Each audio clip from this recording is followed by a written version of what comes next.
What's up, players? This is High Quantity. Thanks for clicking on the video. We're going to go over some pro tips in 2025 for Enlisted that I genuinely have not seen on anyone else's videos, so please stay tuned. First tip we have is transferring soldiers from your old squads into your new squads if they have a higher ranking. Right here I got a new machine gun squad for Axis, and it came with 1-starred riflemen, and I already have some 4-starred and 5-starred riflemen in my reserves, so I go ahead and just traded them over to give my squad an XP boost and don't have to restart on that perk grind. Alright, second on the list we have robbing your reserve squads. Now it does sound funny, but this is actually a really useful tip, especially in lower battle rank when you're trying to save some money. As you can see, some of my squad members are missing some equipment like grenades and med packs. If you have an old squad that you've already maxed out or you just genuinely do not like to use, you can go to them and rob them of their explosion packs and medkits so you don't have to repurchase those, and you can put them onto your old squad. And let me tell you, these TNT charges and especially the explosion packs are a really good thing to deal with tanks in lower battle ranks, especially those tanks that seem to just drive all over the map and no one can deal with. You can deal with them with one of these each.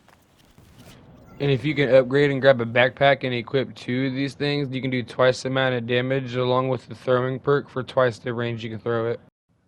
Speaking of tanks, that's going to bring us on to tip number 3, which is non-vehicle player. If you're a non-vehicle player, just don't like to play tanks or planes because you're a War Thunder veteran, then remember to use your weakest level battle rank tank or plane to not be leveled up to a battle rank level you're not ready or prepared for. As you can see, I'm Germany battle rank 3, and I got a Panzer IVJ, and that's a battle rank 3.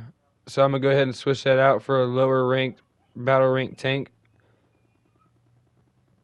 We're going to go with this Panzer 3J, and look, my overall battle rank instantly went from a battle rank 3 to a battle rank 2. Just an easy tip if you do not play tanks or planes or wondering why you're a higher battle rank when your squads are actually a pretty low level. Step 4 is for newer players. It's identifying the difference between the radioman, the mortarman, and the engineer class. So the radioman will bring out a map and give you a tight coordinated mortar drop on a specific area that you want. So the game will never outright tell you how long it takes for the mortars to come. If you're wondering, it takes about 12 to 19 seconds. And if you can see, they give off about 2 to 3 warning mortars and then the rest come. And next we have the mortarman. In my honest opinion, the mortarman is not too good of a class unless you're playing with a secondary teammate or a friend that's giving you accurate calls and positions. Other than that, it's just a luck game with these. Now, next on to the engineer class is one of the best classes in the game. It creates spawn points and you can build fortifications with it, barbed wire up an objective. It's really, really good. One of the best classes in the game, hands down, that new players often overlook. Also, once you level them up enough, you can equip shotguns and really clear some objectives. The last and final tip I have for you guys is controlling your AI properly. If you're wondering why your AI keep dying so quickly or not getting kills, make sure your AI are on passive or aggressive. Passive makes them not shoot, obviously. And then field formation actually matters a lot. If I want them to hold this trench, if they're in a standard or wide formation, they won't fit and they'll be standing outside the trench. If I put them into a close formation, they'll actually fit all inside the trench and won't be standing out in the open, getting killed.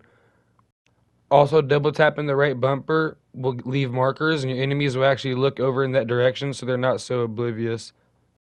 Also, if you want your squad to cross an open field, make sure to put them on passive and wide formation so they're not easy targets for a machine gunner, and they won't stop in the middle of the field and start returning fire at any player that's shooting at them. Another thing I notice people do is only use one soldier at a time and hide the rest and use them as lives and not as a squad. Alright, last and final tip I noticed while making the end of this video is if you have a flamethrower, that thing would definitely affect and injure allies and even kill them. My teammate here stopped me from planting an explosive with his own flamethrower, so don't be like that. Thank you so much for watching. If you enjoyed or learned something, leave a like. If you have a tip I should have added, let me know in the comments. Like, comment, or subscribe. Anything helps. Help the algorithm. Sorry about the length of the video. It's not too long. I only wanted to add tips I specifically haven't seen in other videos. I'm gonna try to start making more videos with my voice and edits into it. So check in next week and see what I got. High quantity out. If you're wondering why my name changed, because YouTube didn't like my last one. Later.